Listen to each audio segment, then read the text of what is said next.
일단 양귀비는 어떻게 이런 금단의 사랑을 시작하게 된 거예요? 네, 이 금단의 사랑은 한 나라의 황금기를 바탕으로 이제 시작이 됐습니다. 때는 7세기경 이 제국은 몽골 제국 그리고 청제국과 더불어서 중국 역사상 가장 넓은 영토를 차지한 그런 나라였어요.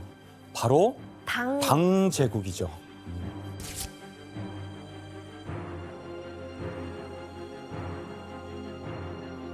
그래서 태평성세를 이끌었던 제6대 황제, 바로 현종 황제입니다.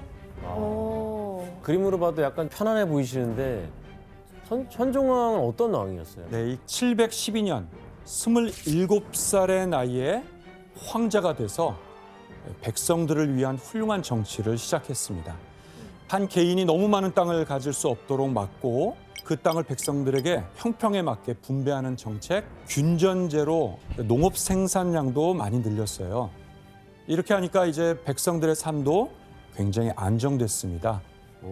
반대로 신하들의 사치를 경계하고 또 친인척들의 정치 참여를 막고 부정부패를 또 막게 된 거죠. 훌륭한 황제인데요? 좋은 황제인데요? 그렇습니다. 당의 전성기를 이끈 인물이라고 할 수 있겠네요. 그렇죠. 그래서 현종이 살이 빠질 만큼 국정을 열심히 돌보니까 신하들이 걱정을 했다고 그래요. 그 정도로. 그러자 현종이 신하들에게 이렇게 말을 했다고 하는데 그 현종의 말을 지원 씨가 한번 읽어주시겠어요? 짐이 정모로 힘들어 살이 빠지더라도 그로 인해 천하가 살찌울 수 있다면 좋지 않겠소? 너무 멋지게 읽어주셨는데요. 그 내용이 어떠세요? 그 현종이 답하는 나라와 너무- 국민을 사랑하는 본인이 생각하는 말이 황제. 애민 정신이 있는 그런 황제였네요. 그렇죠. 현종이 통치했던 44년 가운데 절반은 당제국 역사상 가장 살기 좋은 황금기이자 강력한 대제국을 이룬 시기가 된 것입니다.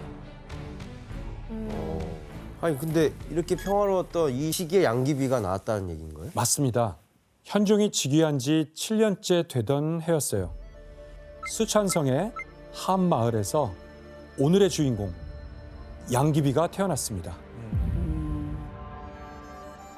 양귀비는 태어날 때부터 팔에 옥고리 모양의 문양이 이렇게 있었다는 얘기가 전해져요. 그래서 우리들에게는 양귀비라고 알려져 있지만 진짜 이름은 양옥환이라고 이렇게 알려진 거죠. 옥환. 그리고 훗날 그녀의 탄생에 관련된 전해지는 이야기가 있어요. 우리 한번 혜성 씨가 그 이야기를 들려주시겠어요? 귀비는 어머니 몸속에서 12개월이 지나서야 태어났는데 태어나자 방에 향기가 감돌았고 탯줄은 연꽃과 같았다. 처음에는 3일 동안 눈을 뜨지 않았는데 어머니가 신이 손으로 아이의 눈을 쓰다듬는 꿈을 꾸고 나서야 다음 날 눈을 떴다. 피부는 백옥과 같고 이 세상 사람 같지 않은 용모였다. 그치, 그러면 태어날 때부터 뭔가 심상치 않은 인물이었다는 거네요. 그렇죠. 요즘으로 말하면 옥수저를 갖고 태어났다라고 해도 과언이 아니겠죠. 그런데 그 귀한 이름과는 달리 평탄치 않은 그런 어린 시절을 보내게 돼요. 왜냐하면 10살도 되기 전에 부모님이 일찍 돌아가시면서 로양의 하급 관리였던 양현교라는 사람의 수양딸처럼 들어가서 성장하게 된 겁니다. 근데 이제 이때부터 양귀비의 인생은 상당히 이제 달라지기 시작했다라고 볼 수 있어요. 한낱 하급 관리였던 그 양현교의 수양딸이었던 그녀가 당 제국의 황제, 그러니까 현종의 며느리가 된 거예요. 이 양귀비는 어떻게 이렇게 당 제국의 황자와 결혼할 수 있었을까요? 양귀비가 황자와 결혼할 수 있었던 첫 번째 비결은 바로 너무나도 빼어난 미모였다라고 먼저 얘기할 수가 있을 것 같아요. 예뻐서.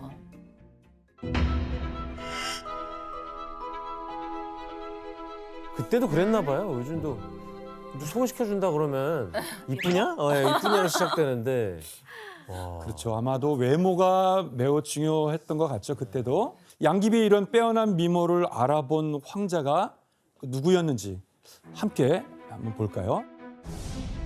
지금 보시면 황제 당현종이 있고 당시 현종이 사랑했던 부인이 무해비, 그 사이에서 태어난 아들이 성은이고 이름이 모인데요. 당시 직위는 수왕이었어요. 이 수왕이 당현종의 18번째 아들이면서도 무해비에게는 3번째 아들이었던 것이죠. 현종 황제는 정사도 잘 돌봤지만 자식 농사도 잘 일구셨죠. 아들만 무려 30명이 넘었다고 합니다. 30명이요? 근데 이런 귀한 신분인 수왕과 일개 관리의 수양딸이었던 양귀비가 한 설에 따르면 수왕과 남매지간이었던 공주의 결혼식장에 양귀비가 왔다가 수왕을 만났다는 이야기가 전해지고 있어요. 이거 요즘 스토리 아니에요? 결혼식에 가서 친구랑 눈이 맞았다. 맞아요. 그래 수왕?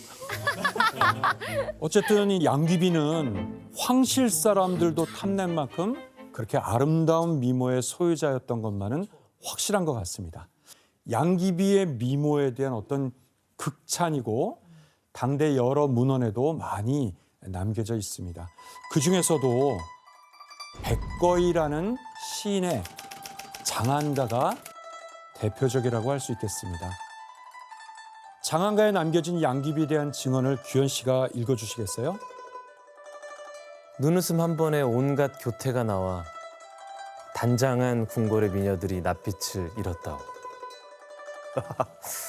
와 이거 질투의 대상이겠는데 이러면? 독보적이었다는 거네요. 그렇죠. 그러니까 지금 뭐 남자는 좀 차은우 씨 같은 건 거죠? 네. 실제로 한번 보고 싶어. 근데 좀 너무 과장된 건 아니죠? 저희가 뭐 볼 수가 있나 뭐 확인이 안 되니까. 예. 당시 양귀비의 그 초상화는 남아있진 않아요. 아, 초상화가 있었어야 되는. 그렇지만 당시의 양귀비의 모습을 만들어 놓은 조각상이 또 있습니다. 함께 보시겠어요? 이것도 다른데요? 네, 이 조각상은 이제 양귀비의 모습을 상상해서 만들어낸 대리석상이에요. 보시기에는 어떠시죠? 그러니까 요즘 미의 기준에서 만드신 것 같아요. 그리고 약간 비너스에다가 많이 비유한 것 같아요. 그렇죠. 네. 이제 고증에 따르면은 이제 양귀비의 키는 한 155에서 165 사이니까 한 160 정도. 옛날이니까 키가 많이 다 작을 수밖에 없어요. 몸무게는 68kg에서 80kg 사이?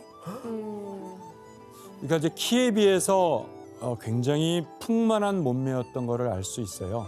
왜 양귀비 같은 그런 체구가 당시의 미인의 기준이었을까요? 그때는 먹을 게 부족하니까 뭔가 통통함이 부의 상징이었어요. 그렇죠. 당시 이게 풍만하다는 것은 역시 잘 먹는 귀족들이나 가능할 수 있다는 조건인 거죠. 그리고 또 하나 현종이 사랑했던 양귀비의 몸매가 이러니까 양귀비 같은 그런 몸매 자체가 새로운 미의 트렌드의 기준이 되었다는 설도 있습니다. 아, 그 양귀비가 있겠네요. 미의 기준이 된 거네요. 그런 맞아요. 영향도 있겠죠. 예. 교수님, 양귀비의 이 미모 하나만으로 어쨌든 황제의 마음을 산 거예요?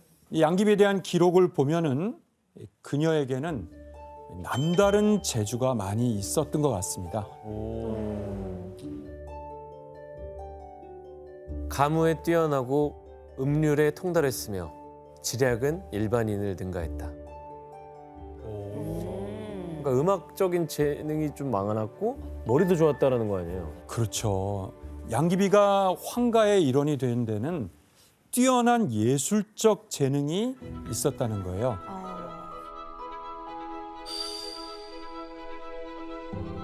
이 양귀비는 노래면 노래, 뭐 춤이면 춤, 모든 면에서 탁월했던 것 같습니다. 심지어 이제 당나라 때 유행했던 그 유명한 춤이 있는데 당 제국에서 그 춤의 최고의 실력으로 유명할 정도였다는 거예요. 당나라 춤? 네, 이 춤은 당시 당나라에서 아주 엄청나게 유행한 호선무라는 춤이에요. 네. 빠르고 연속적으로 회전하는 게 이 춤의 포인트였어요.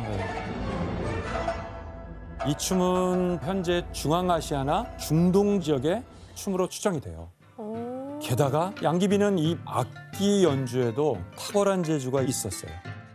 이 비파 연주는 물론이고 하프의 일종인 공우 연주에도 아주 수준급이었다고 그렇게 전해지고 있어요.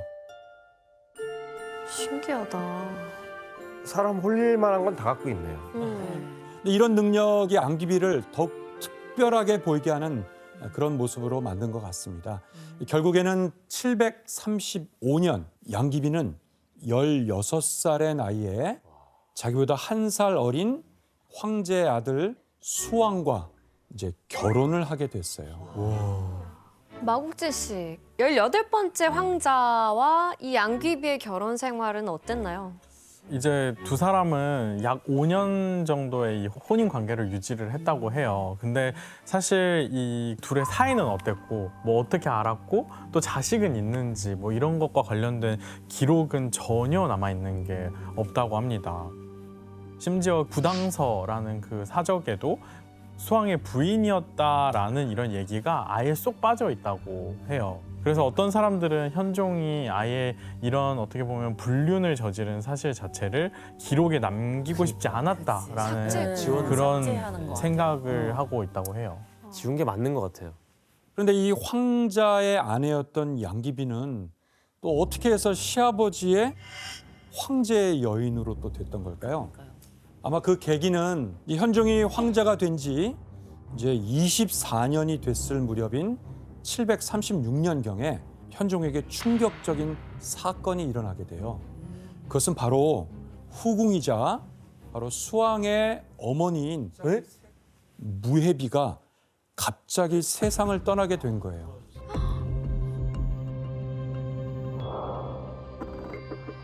당시 이 무해비는 황후가 먼저 죽은 다음에 이제 황실의 실질적인 안주인 역할을 했던 실세였어요.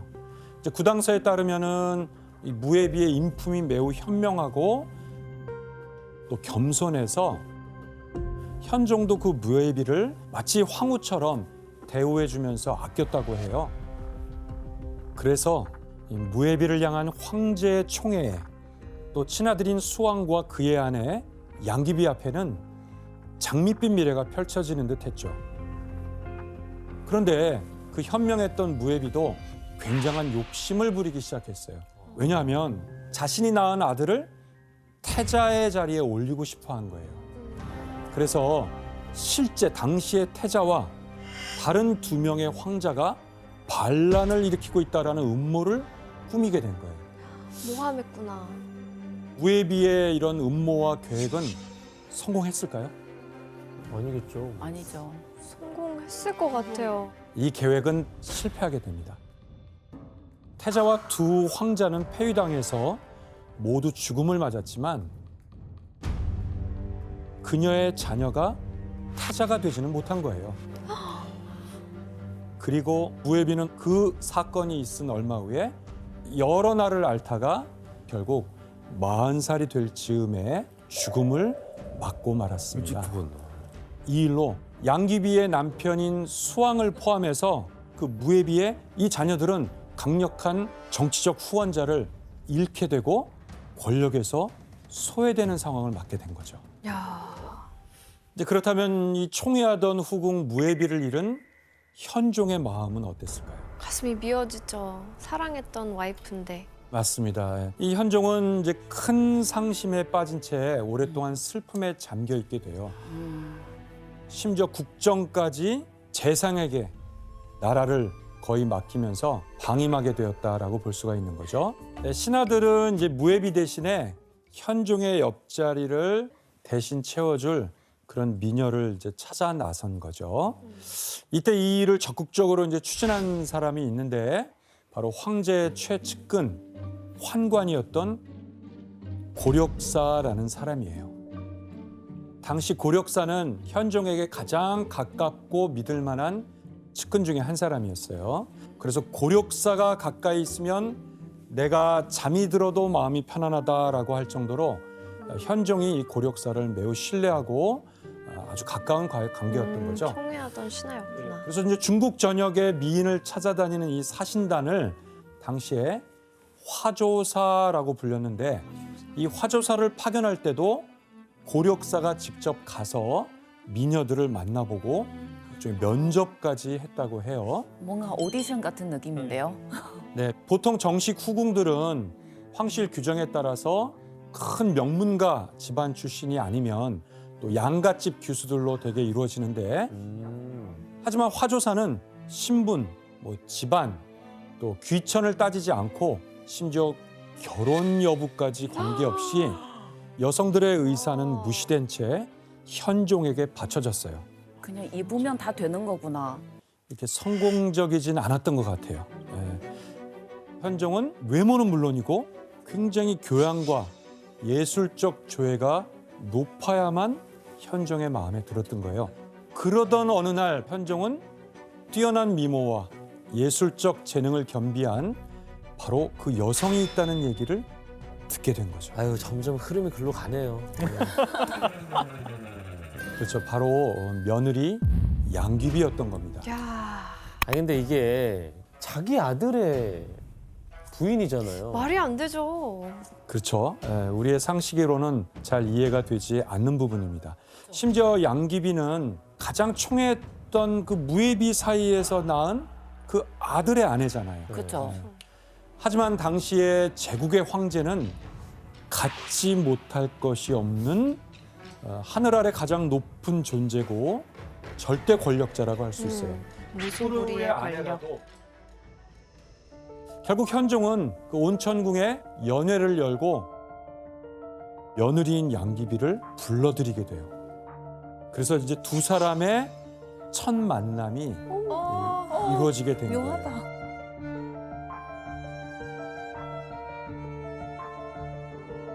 현종은 저 왼쪽 상단에서 양귀비를 지그시 바라보고 또 양귀비 역시 현종을 이렇게 바라보고 있는 거죠. 네. 현종은 이날 양귀비에게 완전히 푹 빠졌다고 그래요. 현종은 자신이 직접 만든 음악을 양귀비에게 처음으로 들려주게 되었다고 그래요. 이때 두 사람의 나이가 양귀비가 21살, 현종의 나이가 55살이었어요. 두 사람의 사랑에 무려 34살의 나이 차이는 완전히 잊어버린 거죠. 34살 차이예요? 고전에 따르면 양귀비에게 강한 운명을 느낀 현종은 첫날 밤부터 화려한 장식품, 금으로 된 귀걸이 어머야. 이런 거를 마음껏 주면서 물량호 양귀비에게 사랑을 맹세했다고 그래요. 이렇게 두 사람은 몇 날 며칠을 함께 보내면서 꿈 같은 사랑을 나눴다고 해요. 그럼 양귀비가 저는 좀 못 믿겠는데 이게 진심으로 사랑한 거예요? 아니면 권력욕인지. 그러니까 그냥 여기서 의심이 들어요. 신당서에 따르면은 양귀비가 어떤 인물이라고 그랬죠? 총명하고 지혜가 뛰어나서 황제의 뜻을 잘 헤아렸다라고 이렇게 기록되어 있는데 시어머니인 무예비의 죽음으로 권력에서 소외된 그 수왕 옆에 있는 것보다는 최고 권력자의 여자가 되는 게 뭔가 자기가 판단할 땐 더 가치가 있다라고 냉정하게 판단을 할 수도 있는 거죠. 아, 근데 이게 진짜 아까부터 계속 제가 궁금한 게 찐 남편 수왕의 반응이 난 진짜 궁금하거든요. 한 설에 따르면 이 아들 수왕은 태자자리와 양귀비를 놓고 현종과 일종의 협상을 벌였다는 거. 협상을 벌였다는 거. 딜을 했다는 두드린 뭐 거예요? 그런 이야기도 있어요. 생각도 못하네. 하지만 이제 신당서에 따르면은 수왕은 양귀비를 보낸 다음에 곧바로 위씨 여인을 부인으로 에? 맞이했다고 해요. 바로 재혼한 거예요? 네, 대부분 학자들이 생각할 땐 현종이 적극적으로 이 혼사를 추진해서 양귀비를 빼앗은 데리고 대신 적절한 보상을 한 것으로 볼 수 있는 거죠. 그러나 현종은 바로 양귀비를 자신의 여자로 이제 공식화하기에는 너무 비판도 많고 이제 눈치가 보였어요. 이때 현종은 의외의 선택을 하게 되는데 그게 과연 뭐였을까요? 의외의 선택. 의외의 선택. 바로 도교의 사원으로 귀의시키고 양귀비를 여자 도교 승려로 만들어 버렸어요.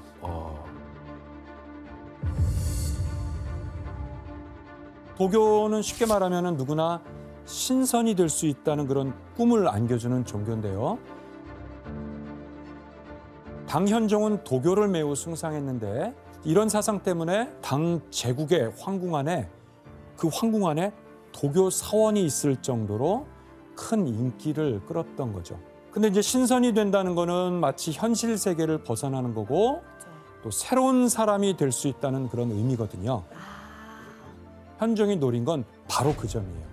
양귀비를 도교에 귀의시켜 도사로 만들면 며느리였던 사실을 완전히 없애고. 신분을 없애면서 일종의 신분 세탁을 하게 된 거죠.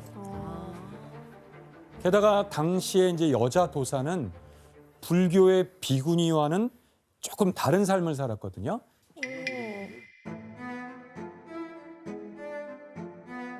그냥 일반인들랑 똑같은데요. 머리를 깎고 네. 그렇진 않네요. 그렇죠. 당시 여자 도사들은 머리도 좀 기를 수 있고 자유로운 생활이 좀 가능했기 때문에 그래서 이제 나무의 눈을 피해서 남자들하고 뭐 데이트를 한다라든가 또 원치 않는 결혼도 잠시 피하는 그런 도피처로 도교 사원을 사용하게 된 거죠. 그리고 현종은 양귀비를 도사로 만들고 나서 자신의 옆으로 불러들이기 위해서 한 가지 생각을 해낸 거죠. 그게 어떤 방법이었을까요? 바로 궁 안에 도교 사원으로 양귀비를 이렇게 불러들인 거죠. 이제 왼쪽에 보시면 부축을 받으면서 말에 오르는 여성이 바로 양귀비가 되겠죠. 또 오른쪽에는 이렇게 애정어리게 지켜보는 남성이 현종이 되겠어요. 대박. 그 이후에 현종은 이 도사였던 양귀비를 궁안 가까이에 두고 태진이라는 이 도교식 이름까지 내려주게 됐어요. 이때 744년경이니까 양귀비의 나이는 25살, 그리고 현종은 무려 이제 60에 가까운 그런 나이라고 볼 수 있습니다. 사실 이때까지만 해도 아직 뭐 특별한 신분을 부여한 게 아니라 그냥 궁중에서도 낭자라고 그렇게 그냥 불려졌다고 해요. 근데 호칭은 그렇지만 그를 대하는 그런 대우 이런 것들은 이미 뭐 황후급으로 거의 다들 받들고 모신다라고 하더라고요. 결국 다음 해인 745년 양귀비는 후궁 중에서도 최고의 후궁, 그 명칭이 귀비로 책봉을 받게 된 거예요. 얼마나 파격적인 일이었겠어요? 당시 후궁 제도를 잠깐 한번 들여다볼까요? 보시면 맨 위에 유일한 한 사람의 황후가 있고 그 다음에는 정일품 4명의 후비들이 있는데 그 중에서도 첫 번째가 귀비인 거죠. 양귀비는 후비들 가운데서도 정일품 중에 첫 번째 귀비가 된 겁니다. 양귀비는 황후가 없는 황실에서 단숨에 가장 높은 자리를 차지한 여성이 된 겁니다. 와. 그 다음에 정이품에 9명이 있고요. 정삼품에서부터 5품까지 27명, 정육품에서 정팔품까지 81명의 후비들이 이렇게 있는 거죠. 그래서 공식적인 후궁만 총 121명 정도 이렇게 있었던 거예요. 지금 공식적으로는 후궁이 121명 정도 된다고 하지만 궁녀만 4만여 명이 궁 안에 있었다고 그렇게 전해지고 있어요. 비공식적으로는 현종은 당 제국 역사상 가장 많은 궁녀들을 들인 그런 황제였다는 거예요. 그럼 저 수많은 후궁들은 황제를 못 볼 것 같은데요, 살아 생전에? 그렇겠죠. 121명의 이 후궁들은 사실 황제하고 충분한 시간을 보내기는 매우 힘들었다고 볼 수 있겠어요. 특히 이제 품계가 내려갈수록 황제와 어떤 오붓한 밤을 보낸다는 것은 정말 더더욱 어려웠겠죠. 양귀비는 이 모든 것에서도 예외였던 거죠. 왜냐하면 그녀가 귀비로 책봉되자 이런 놀이들도 싹 사라지고 현종의 사랑을 완전히 독점해버린 거라고 할 수 있습니다. 네, 이렇게 시작된 두 사람의 금단의 사랑은 이제 본격적으로 이제 불붙기 시작했어요. 하지만 결국 현종과 양귀비의 사랑은 황실뿐 아니라 당 제국의 운명까지 송두리째 뒤흔들었습니다. 두 번째 여행지는 바로 두 사람의 사랑이 타오른 곳이자 파국의 씨앗이 된 곳이에요. 당 현종과 양귀비가 했던 이 금단의 사랑은 오늘의 두 번째 여행지 바로 화청지를 중심으로 그 절정에 이르게 됩니다. 현종은 그 황제 제위 기간 동안 거의 매년 추워지기 시작하는 10월이면은 그 추위를 피해서 수도 장안의 외곽에 위치한 황실 전용 온천탕이자 요양지라고 할 수 있는 온천궁, 즉 화청지로 갔어요. 특히 이제 양귀비와 만난 이후에 이곳에서 머무는 시간을 더 늘리게 된 거죠. 그래서 현종은 이곳에서 오래 머물면서 이제 정무도 여기서 보고 외국 사신을 접견하는 것도 화청지를 더욱더 확대 증축해서 화려하게 만들었어요. 화려한 옥과 대리석으로 장식한 그 화청지는 그야말로 환락의 궁전으로 거듭나게 된 거예요. 그리고 여기에 이제 양귀비를 위한 전용 욕탕도 따로 마련했겠죠. 와, 따로? 어떤 건지 한번 사진으로 볼까요? 화려했겠죠. 좀 별로 안 크네. 약간 화장실. 검소한데? 어때 보이세요? 변소 같은데 변소. 너무 조그만데요? 좀 아담하죠. 네. 이게 바로 양귀비 1인 전용이었다는 그 욕탕. 길이가 뭐 한 3.6m 정도. 그 모양이 해당화의 꽃잎 모양을 닮았다 그래서 이거를 해당탕이라고 이렇게 불러진다고 그래요. 원래 이곳에는 이제 귀한 녹보석으로 치장돼 있었고 양귀비는 이곳에서 바로 가까이 있는 여산의 경치를 바라보면서 그 온천물로 매일 목욕을 즐겼다고 합니다. 그래서 피부가 좋았나 봐요. 그렇죠.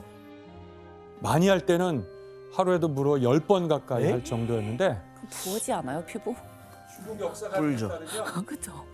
중국 역사가들에 따르면 그 이유가 양귀비에 컴플렉스가 있었기 때문이라고 그래요. 뭐가 컴플렉스가 있었을까요? 그거 아니에요? 네. 이게 통통한 게 이제 미의 상징인데 네. 좀 마른 거야. 그래서 몸을 불리려고. 네. 퉁퉁 불리려고. 양귀비의 풍만함은 물에 불어서. 서울시 뭐 냄새가 나나? 아시는 게 네. 그게 양귀비 겨드랑이 냄새 나다고 하는 소문이 있거든요. 암내요? 암내. 네, 그 냄새 없애려고 그래서 온천을 되게 많이 한다고 얘기 들었었어요. 네, 정말 그런 설이 있어요. 바로 양귀비의 겨드랑이에서 냄새가 났다는 그런 얘기가 있습니다. 그래서 양귀비의 겨드랑이 냄새는 이제 시종도 옆에 있는 시종도 코를 막을 정도로 그렇게 굉장히 심했다는데 그래서 시종이 막 헛구역질도 하고 또 그러면 막 시종을 내쫓기까지 하고 근데 춤을 다 이렇게 추잖아요. 그 연회장에서 다 토했겠는데요?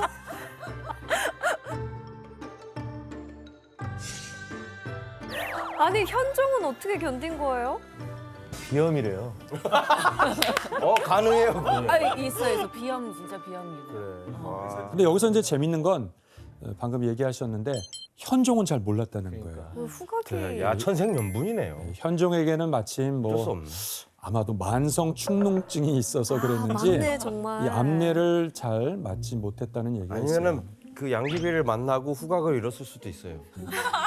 이미 취해서. 그 후각을 잃은 거지. 기능 상실. 관광지 이제 화청지에 가면 그 관광 가이드나 안내원들이 이 재미난 얘기를 이제 전해주곤 한다고 합니다. 그래서 그거를 양귀비는 심지어 이제 이 향을 덮으려고 좋은 향을 내는 이제 용뇌향이라는 그런 서역에서 아주 고가에 들어오는 비싼 약재를 그 온천 물에다가 풀어서 그걸로 이제 목욕을 해서 입욕제 향을- 같은 효과네요. 그렇죠. 네. 그런 거를 이용했다는 말도 있고 그래서 그 귀한 약재 향이 진동하는 그 온천물을 쓰고 이제 버리면 이 물이 이제 마을로 흘러 들어가는데 이 물을 향수처럼 막 사람들이 담아다가 뭐 팔기도 하고 그런 이제 설이 있었다는 거죠. 어쨌거나 이런 온천욕이 양귀비의 그 하얗고 백옥 같은 그 피부를 유지하는 데에 도움을 줬던 것은 분명한 사실이고 잘 알려진 얘기라고 합니다. 자, 이렇게 해서 목욕까지 마친 그 양귀비의 모습은 어땠을까요? 했겠죠 뭐. 뿌슝뿌슝하고. 그림을 볼까요? 요염해 보이네요. 네, 이제 막 욕탕에서 이제 나온 양귀비는 조금 기록에 의하면 속이 이렇게 훤히 들여다 보이는 최고급의 붉은 비단 옷을 입고 어머, 있었다 그래요. 시스루예요? 그랬다는 거죠. 예. 그 비단 옷 안에는 속옷을 입은 그 자태가 굉장히 이렇게 시스루처럼 적나라하게 드러났다라고 그래요. 네, 이렇게 양귀비는 1년 중에 많은 시간을 이곳에서 화청제에서 보내면서 온천욕을 이제 즐겼는데 당나라 때 최고의 시인인 백거이의 그 장안가에서 이 모습을 묘사한 구절이 있어요. 春寒赐浴华清池，温泉水滑洗凝脂。从此君王不早朝，生欢侍宴无闲暇。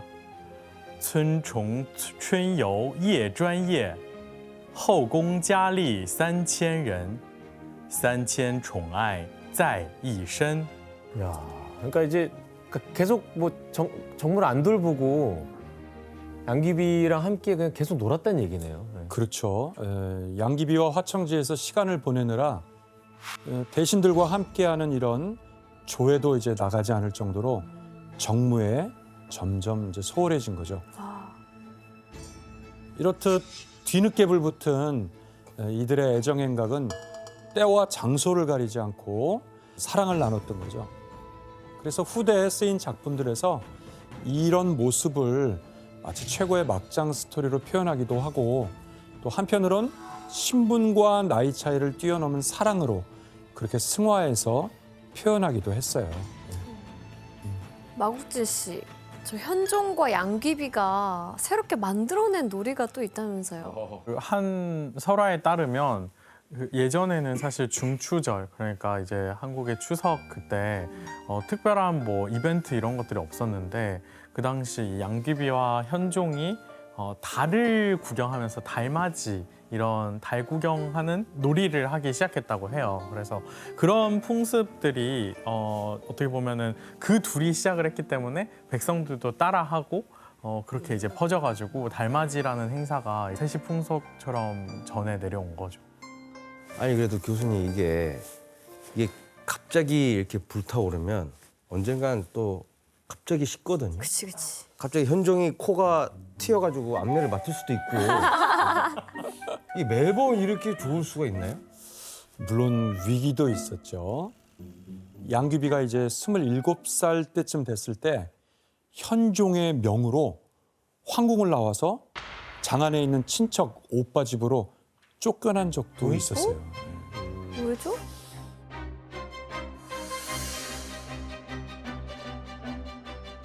유치한 것 같지만 고전에 따르면 그 이유의 대부분도 시기와 질투 때문이었다는 거예요. 바로 양귀비보다 먼저 궁에 들어왔던 후궁 매비라는 후궁이 있었어요. 매화꽃의 매에 후비의 비라는 여인이었는데요. 매비는 사실 지시 되게 풍부하고 독서 좋아하고 양귀비랑 완전 정반대로 되게 바람 불면 날아날 정도로 연약하고 좀 날씬한 몸매를 가지고 있어요. 네. 얼마나 질투를 한 거예요? 양귀비가. 이제 고전에 따르면 어느 날 그날 밤 현종이 양귀비를 뒤로하고 매비하고 하룻밤을 보내게 됐어요. 그 사실을 양귀비가 알고 득달같이 달려가서 현종을 막 다그치고 그랬다는 거죠. 대놓고요? 이런 이제 양귀비의 이제 등살과 질투에 현종은 매비를 점점 멀리하게 됐고 매비는 현종의 마음을 돌리려고 자신의 신경을 담은 시를 써서 현종에게 보내기까지 했다는 겁니다.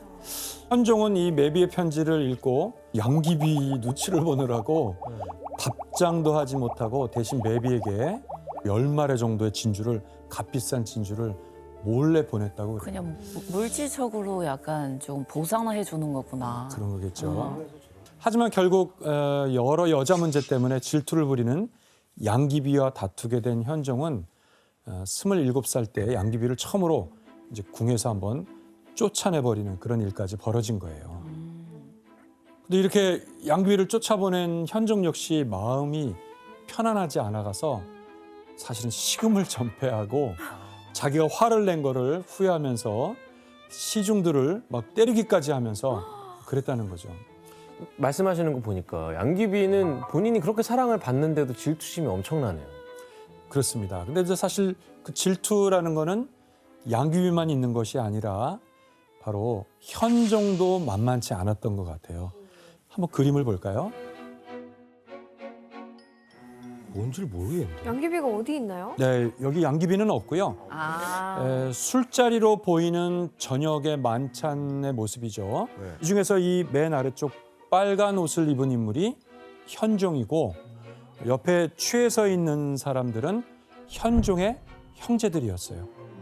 구당서와 신당서에 따르면 이제 750년경 그때는 양귀비가 이제 31살 정도 됐는데 4년 전에 이어서 이때도 양귀비가 황궁에서 두 번째로 쫓겨나는 그런 일이 있었어요. 그 이유가 바로 방금 보셨던 현종과 형제들과의 일에서 관련이 있다고 추정할 수 있어요. 설마. 그날도 현종은 형제들과 어울려 놀고 있었는데요. 이때 현종은 양귀비가 자신의 형제 중에 한 명인 영왕의 옥피리를 가지고 나가서 이렇게 부는 모습을 보게 돼요. 음악과 악기에 관심이 많은 양귀비가 이 영왕에게 피리를 받아서 불었을 그런 가능성이 높겠죠. 정답. 근데 현종은 간접 키스네. 네. 아이, 간접 키스로 내쫓은 거예요. 여자 거 아니에요? 질투하는 뿐이죠, 그냥. 아, 현종은 다른 남자 피리를 불고 있는 거봐, 양귀비를 간접 보고 키스 맞아요. 질투의 마음 반 그리고 형제의 물건을 사용하는 그 양귀비의 행동에 대한 분노가 이제 뒤섞이게 된 거예요. 이렇게 해서 양귀비를 또 한 번 황궁 밖으로 보내지게 된 거죠. 이 양귀비는 왜 굳이 머리카락을 이렇게 자르기까지 한 걸까요? 이제 잘못하지 않겠다는 그 단호한 결심을 보여준 거 아닐까요?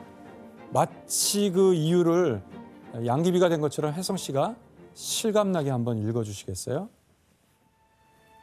신첩은 죄가 있어 죽어 마땅하나 피부와 머리카락 외에는 모두 폐하께서 하사한 것이니 오늘 죽어서도 보답할 길이 없습니다. 구당서에 전해지는 기록을 보니까 어떤 느낌이 드세요? 막 안달이 났네. 바싹 엎드렸네. 네. 그렇죠. 얼핏 보면은 유일하게 본인 것은 이 머리카락이니까 이것을 잘라 곧 자신의 모든 것을 바친다는 의미로 보일 수도 있겠죠. 하지만 한편으로는 자신을 다시 황궁으로 불러주지 않으면 자신은 여기서 이제 준다. 죽겠다는 아. 그런 의미를 내포하는 일종의 퍼포먼스라고 볼 수가 있겠어요. 양귀비는 사실 굉장히 한 측면으로 보면 되게 세게 나가야 되는 거죠. 오히려 현종이 굽히고 들어올 걸 예상한 것 같아요. 그래서 현종은 결국 환관 고력사를 보내서 양귀비를 다시 정중하게 궁으로 데려오게 됐어요. 이때 현종은 양귀비를 극진하게 데려온 것도 모자라서 그동안 양귀비를 돌봐준 그 친가, 그 처갓집 쪽에도 엄청난 재물을 상으로 내리게 된 거예요. 어쨌든 양귀비가 이 현종을 상대로 아주 밀당을 잘하네요. 그러니까요. 연애의 고수인 거죠.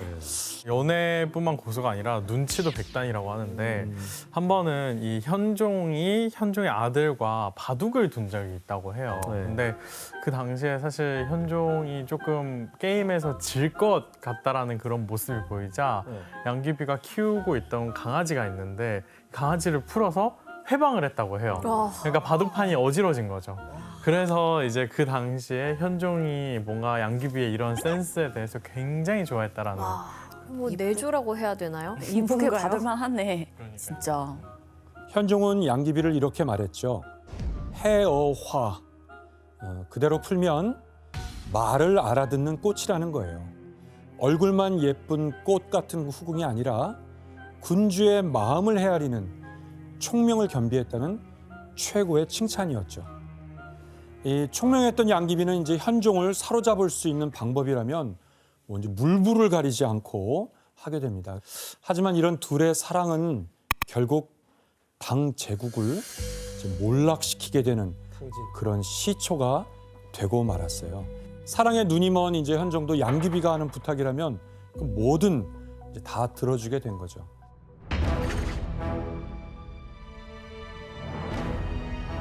구당서에 따르면 양귀비의 매일 입는 그 비단 옷을 만드는 인부만 700명이나 뒀다는 거예요. 그다음에 내부 인테리어 쓰는 조각, 살림살이에 만드는 기술자만 수백 명에 달했다고 하는 거죠. 양귀비가 이렇게 예쁘게 꾸미는 데에 현종도 아낌없이 지원을 한 거라고 할 수 있어요. 양귀비는 현종의 총애를 계속 얻기 위해서 가장 공을 들인 게 있는데 이뻐 계속 관리해야죠. 치장을 해야 되는 그렇죠. 외모 관리. 역시 바로 미모였어요. 그래서 이런 양귀비의 모습을 묘사한 그림이 있는데요. 네, 그림 안에 많은 사람들이 있지만 누가 양귀비인지 알겠어요? 너무 똑같이 그려가지고. 가운데 빨간색. 이거 뭐 거의 원리를 찾아라 아니에요? 머리 만지시는 분. 네, 맞습니다. 네, 의자에 앉아서 곱게 단장하는 여자가 이제 양귀비이죠. 그 앞에 거울을 들고 계시네요. 그러니까요. 이렇게 양귀비는 늘 꽃단장을 하고 현종 앞에 항상 흐트러짐 없이 섰던 거죠. 이 당대 최고의 시인이었던 이백은 이런 양귀비를 가리켜서 이슬 머금은 붉고 탐스러운 한떨기의 꽃 이렇게 비유를 했다고 그래요. 당대 시에 따르면은 이제 양귀비는 늘 젊음을 유지하기 위해서 당나귀 가죽을 푹 삶은 그 악교를 생약으로 복용했다고 해요. 오늘날로 말하자면 마치 고급 콜라겐 같은 그런 거를 이제 복용한 셈인 거죠. 특히 이 악교는 당시에 워낙 고가라서 황실에서도 잘 구입할 수 없는 아주 최고급 약재였다는 거예요. 현종의 이런 눈먼 사랑은 양귀비에만 해당되는 게 아니라 양귀비의 집안에까지 집안 사람들에게까지 향하고 또 연줄이 닿는 사돈의 8천에게까지 그 은혜가 베풀어지게 된 거예요.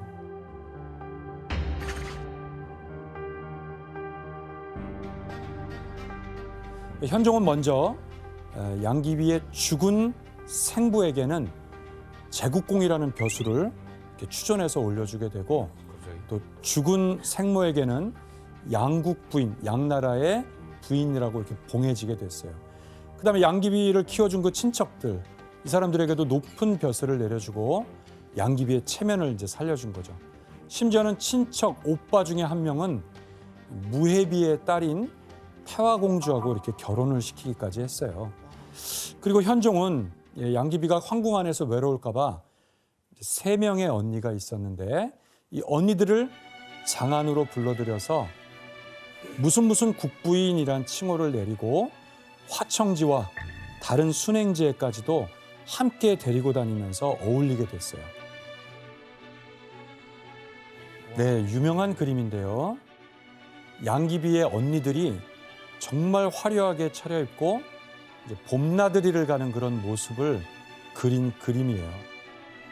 뒷부분에 화려한 옷차림을 한 여성들이 바로 양귀비의 새 언니들로 추정되는 거죠. 이 신당서에 따르면 이들이 길을 한번 지날 때마다 옷에서 부딪히는 이 보석이 부딪히는 소리가 막 나고 장신구와 고가의 이런 신발들이 줄지어 늘어서 그렇게 있었다고 그래요. 이 양귀비에 대한 현종의 총애를 믿고 이 세 자매 역시 정말 엄청난 사치를 해댄 거예요. 국고를 탕진한 거네요. 그렇죠. 이 양귀비의 세 자매에 대한 이 현종의 총애는 여기서 끝난 게 아니에요. 해마다 황실로부터 1000관의 돈을 그 치장하는 비용으로 받기도 했다는 거예요. 그게 지금으로 따지면 세 부인의 1인당 5억 원에 가까운 그 돈을 받았다는 거예요. 양귀비에서 끝난 게 품위의 집이 아니구나. 치고는 너무 높은데. 그러니까. 심지어 양귀비의 세 자매는 자기들 집보다 더 큰 집을 보면 그 집을 부숴버리고서 다시 지을 정도로 그렇게 탐욕이 아주 엄청났다는 거예요. 그 결과 양귀비 가족들의 권세는 이제 황제만큼이나 커지게 된 거죠. 이제 사방에서 이들에게 재물을 보내고 양씨 집안의 문 앞은 그야말로 시장처럼 북적이는 장사진을 치렀다고 그러죠. 공주들조차도 이들에게 먼저 자리를 막 양보하느라고 앉지를 못하고 모든 황손들의 혼사는 이 세 자매의 허락을 받아야 될 정도가 됐어요. 아, 근데 그럼 적도 많이 생길 텐데. 그렇죠. 이렇게 성사된 혼사에 황손들은 이들에게 또 엄청난 돈으로 단례를 해야 했어요. 네, 그런데 이제 현종의 총애를 등에 업은 이 양귀비 일가가 더 활개를 치게 되는 사건이 일어나게 됐어요. 752년, 무려 18년간 재상 자리에 있었던 이인보라는 사람이 죽자 현종이 이 재상 자리에 앉힌 이가 바로 양귀비의 일가 사람이었어요. 에휴, 진짜 적당했어. 어떤 인물인지 한번 그림을 볼까요?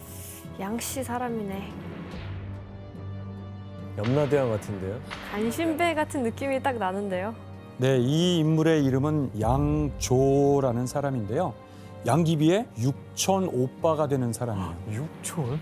근데 이 사람이 현종의 너무 총애를 받게 되자 현종이 이 사람에게 나라의 충신이다 그래서 양국충이란 이름까지 하사를 내리게 됐어요. 양국충이요? 아, 원래 그렇습니다. 양총이었구나. 양국충이 어떤 인물인지 구당서에는 이렇게 기록되어 있는데 한번 지원 씨가 읽어주시겠어요? 양국충은 성품이 간악하고 괴벽하였으며 재능이 천하고 행실이 더러웠고 제멋대로 위세와 권력을 농단하여 현종은 그의 거짓을 보지 못하였다. 또 어떤 인물로 보이세요? 그러니까 최악의 사람인데 어떻게 그렇게 총애를 얻었죠? 그러니까요. 이 양국충은 계산에 능하고 아주 눈치가 빠른 사람이었어요. 그래서 양귀비가 현종에게 쫓겨난 적이 있었다 그랬잖아요. 그럴 때에도 중간에서 현종의 마음을 아주 잘 읽고 파악했어요. 이런 양국충을 현종 역시 굉장히 신뢰한 결과 눈치 빨라서. 원래 15개의 직책을 겸했던 양국충은 재상에 오른 직후에는 나중에 무려 40여 개의 관직을 독차지하기까지 했어요. 그야말로 천하가 양국충의 세상이 된 거죠. 다 해. 양국충의 콧대가 뭐 하늘을 찔렀겠네 진짜. 그렇죠. 양국충은 곧 자신이 황제인 것처럼 이제 행동하게 됐어요. 당 제국의 몰락을 자초한 거는 이제 이뿐만이 아니었어요. 바로 양귀비와 현종의 총애를 받는 이 또 다른 인물이 있는데요. 또 있어? 당 제국을 쇠락의 길로 이끌었던 그 인물이 있는 거죠. 누구죠? 바로 알록산이라는 인물이었어요.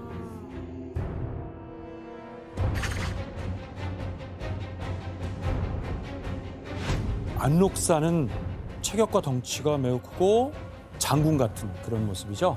아주 풍채가 좋은데요? 이 안록산이라는 사람은 이란계와 돌골계의 이민족 출신이라고 알려지고 있어요. 기록에 의하면 붉은 머리에 파란 눈을 가진 이국적인 외모를 가진 인물이었다고 해요.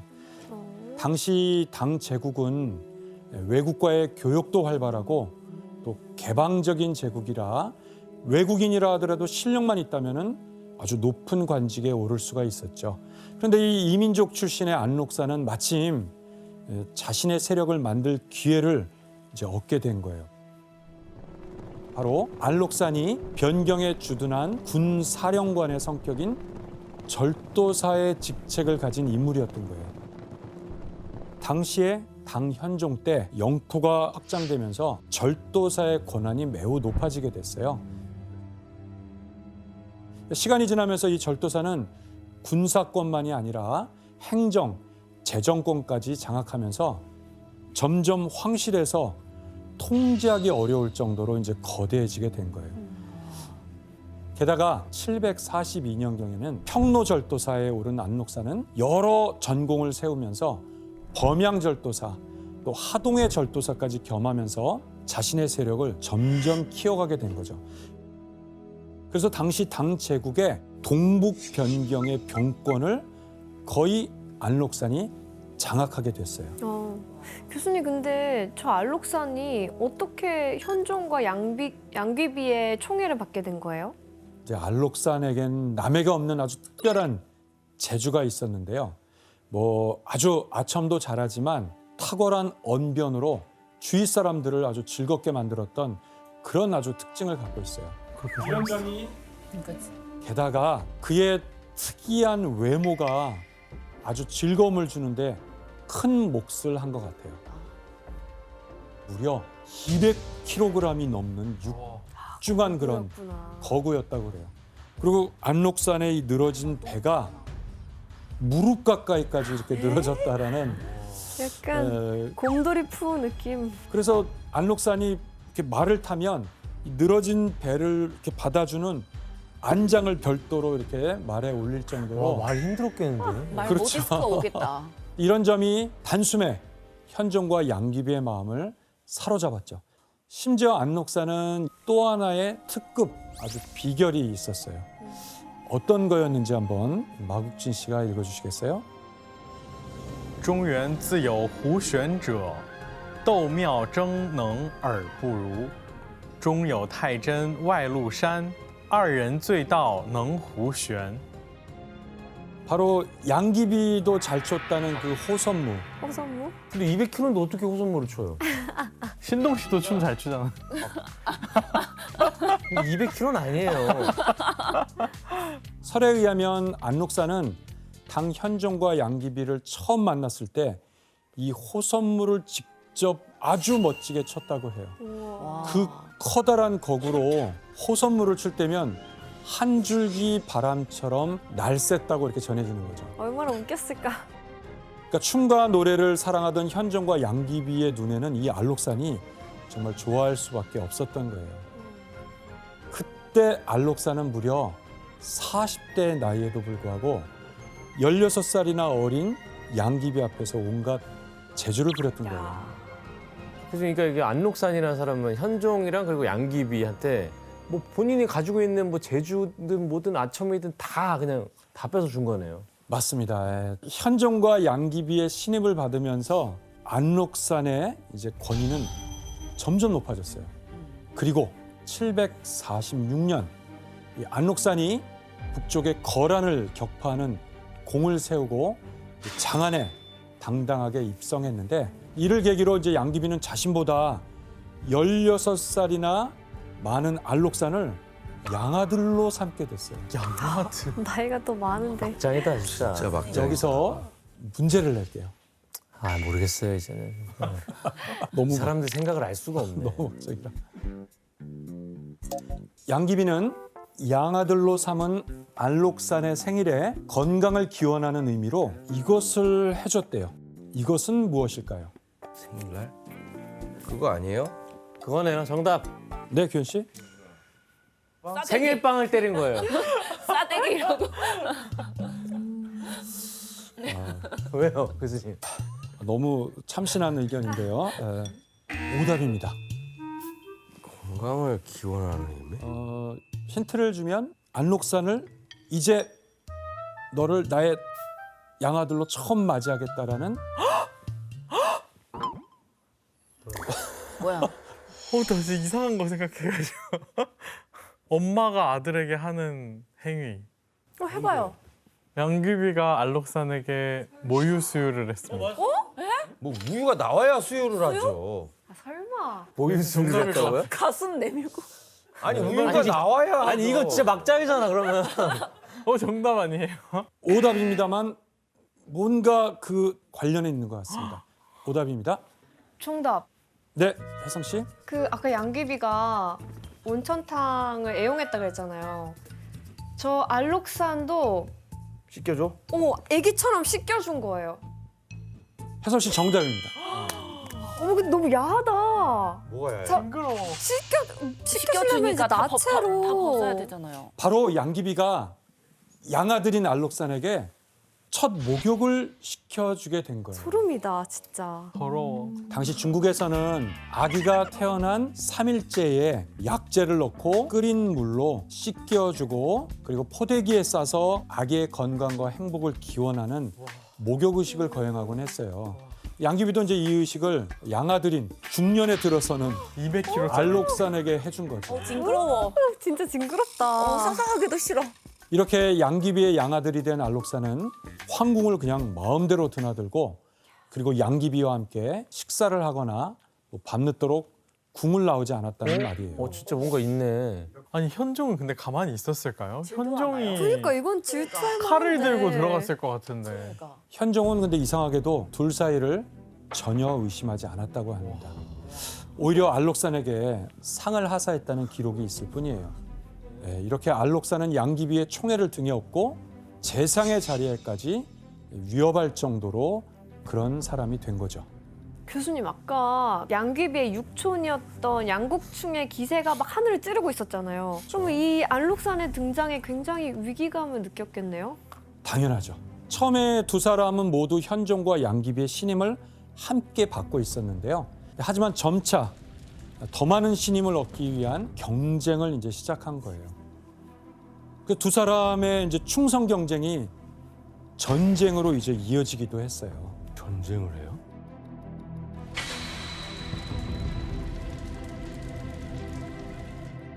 당시 당 제국의 변경에는 동북쪽의 거란족이라든가 돌궐, 티벳 지역의 토번이라든가 남조 세력들도 있었던 거죠. 다행히 이제 돌궐과는 현종의 재위 초기에 화친을 맺어서 이후 전쟁은 좀 피할 수가 있었죠. 하지만 국경을 맞닿고 있는 세 지역과는 끊임없는 전쟁을 계속하고 있었어요. 바로 이때 안록산과 양국충은 이 전쟁에서 자신들의 공적을 세우기 위해서 아주 노력을 하게 돼요. 마침 745년 안록산이 거란을 토벌하고 돌아오자 양국충은 무리하게 남조와의 전쟁을 나서게 된 거죠. 그러나 결과는 어땠을까요? 양국충은 뭐 군대도 아니니까 좀 죽겠죠. 그냥 눈치만 빠른 사람이잖아. 양귀비의 육촌일 뿐이잖아요. 이 양국충은 남조에 대패를 하고 양국충은 수십만 명의 군대를 잃었을 뿐만 아니라 오히려 남조가 토본과 손을 잡고 당제국에 대항하는 계기를 만들어주게 됐어요. 와, 어쨌든 전쟁을 계속하면 결국 피해는 다 백성들이네요. 그렇죠. 이 무리한 전쟁이 계속될수록 백성들의 생활은 비참해지기 시작했어요. 이 당시 상황을 그 유명한 시인인 두보가 이렇게 시에서 탄식을 했어요. 규현 씨가 읽어주시겠어요? 탄식해주세요. 귀족들 집안에는 술과 고기 썩어 나가는데 길가에는 얼어 죽은 시체가 뒹구는구나. 지척에서 부귀와 가난이 이처럼 다르니 슬프도다. 더 이상 말할 수가 없구나. 너무 비참해요. 네, 이 시는 화천궁 앞을 지나던 두보가 자신의 아들이 굶어 죽었다는 소식을 듣고 지은 시예요. 백성들이 잘 먹고 잘 살던 그런 현종의 초기의 모습은 온데간데 없고 간신들이 벌이는 이런 무리한 원정으로 당 제국은 큰 재정적인 부담을 안게 됐어요. 이런 사실들 다 보고 있을 거 아니에요, 현종. 그런데 현종은 이 양귀비의 친척들, 또 외척들, 환관들 그리고 간신들에게 조정을 맡기고 양귀비와 즐거운 나날을 보내느라고 정말 정신이 없었어요. 점점 정치로부터 멀어진 거죠. 한가하게 저렇게 악기 연주는 하고 있고. 근데 뭐 어쨌든 아주 다정해 보이네요. 결국 나라를 뒷전으로 한 현종과 양귀비의 사랑은 이제 파국을 향해 달려가게 됐어요. 이때 그 알록산이 현종과 양귀비를 배반하고 반란을 일으킨 거예요. 와. 이 반란의 결정적인 계기를 만든 건 바로 그 육천 오빠 양국충이었던 거죠. 알록산을 재상으로 올리려는 움직임에 양국충이 결사반대하면서 본격적으로 알록산을 견제하기 시작한 거예요. 양국충은 현종에게 여러 번 알록산이 반역을 일으킬 거라고 막 모함을 계속한 거죠. 그리고 황제 태자 역시 현종과 양귀비에게 저 아첨하는 알록산을 견제해야 된다면서 강한 적대감을 품고 있었어요. 알록산은 점점 자신의 입지가 좁아지는 것을 이제 느끼게 된 거예요. 그래서 저 나라를 망치는 양국충을 없애자는 명분을 내세워서 군대의 통수권을 진 자신의 절도사로서 15만의 병력을 이끌고 반란을 일으키게 된 거예요. 그것이 바로 755년 당제국 몰락의 서막을 연 알록산의 날입니다. 당시 당제국의 군사력의 3분의 1 정도를 장악한 알록산의 군대는 빠르게 당제국을 무력화시켰어요. 알록산은 유주에서 출발해서 상산, 변주, 낙양까지 단 한 달여 만에 진군을 하게 됐어요. 그리고 이제 동관을 지나 수도인 장안까지도 점령할 그런 무서운 기세였던 거죠. 현종은 알록산의 군대가 동관을 지났을 무렵에 양귀비와 신하들을 데리고 장안을 빠져나와서 피난길에 오르게 됐어요. 황제가 수도를 버리고 도망을 가게 된 거죠. 이 반란으로 사실 두 사람의 사랑도 결국은 비참한 운명을 이제 맞이하게 됐다라고 할 수 있어요. 이제 피난길에 나선 지 이튿날 이제 현종과 양귀비는 장안에서 서쪽으로 백여리 떨어진 마회라는 곳에 이제 도착을 하게 됐어요. 근데 이제 병사들은 지치고 막 이탈하는 병사들도 나타나기 시작한 거죠. 심지어 이제 이 나라를 위기에 빠뜨린 저 양귀비 일가를 처단할 것을 황제에게 막 요구하게 된 거예요. 어느새 양국충과 그 유명한 세 자매는 병사들에게 쫓기는 신세가 되고 말았던 거죠. 잘 됐다. 그 결과 어떻게 됐을까요? 잡혔겠죠? 죽이겠죠. 역사서의 내용을 한번 직접 규현 씨가 읽어주시겠어요? 양국충은 달아나 서문 안에 도착하였으나 병사가 뒤를 쫓아 그를 죽여 사지를 가르고 그 창으로 그의 머리를 매달아 역문 밖에 걸었으며 아울러 그의 아들인 호부시랑 양헌과 한국 부인, 진국 부인을 죽였다. 네, 그동안 이 양귀비 일가의 폭정을 참아왔던 이 병사들은 양국충과 또 양귀비의 그 언니들을 무참히 이제 살해하게 됐습니다.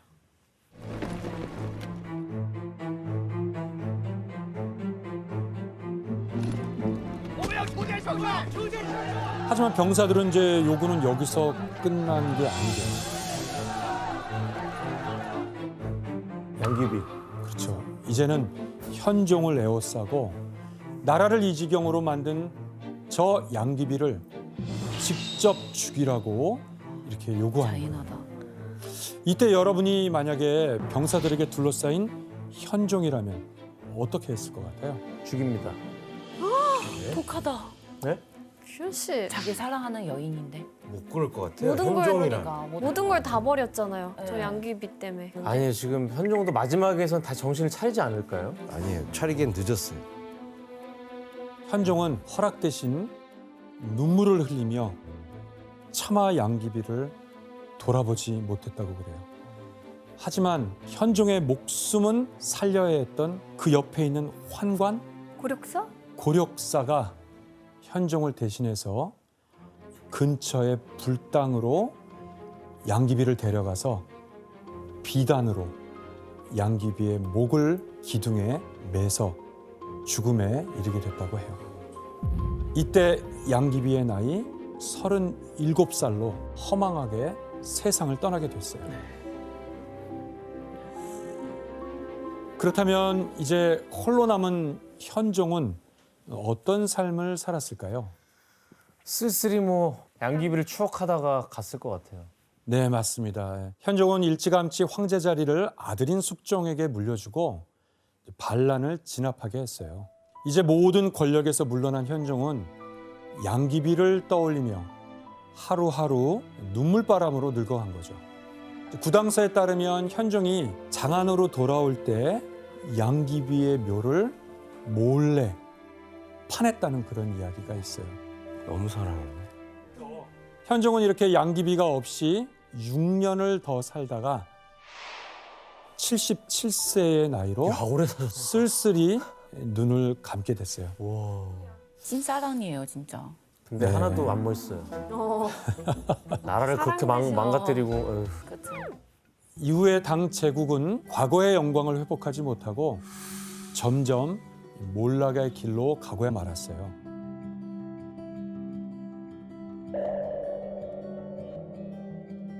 그동안 이 당제국의 몰락에 양귀비가 일종의 방아쇠 같은 그런 역할을 했다고 알려져 있는데요. 하지만 어떻게 제국의 붕괴가 한 여자에게 책임만 있겠어요? 어쩌면 양귀비는 당 제국의 번영의 정점에서 피었던 하나의 꽃이었는지도 몰라요. 그런데 격동의 역사 속에서 휩쓸린 희생양이라고도 할 수가 있겠죠. 우리는 그 시대를 제대로 알고 객관적인 시각으로 역사를 바라볼 때 좀 치우치지 않는 힘이 생긴다는 것을 다시 한번 배우는 기회가 되길 바라겠습니다.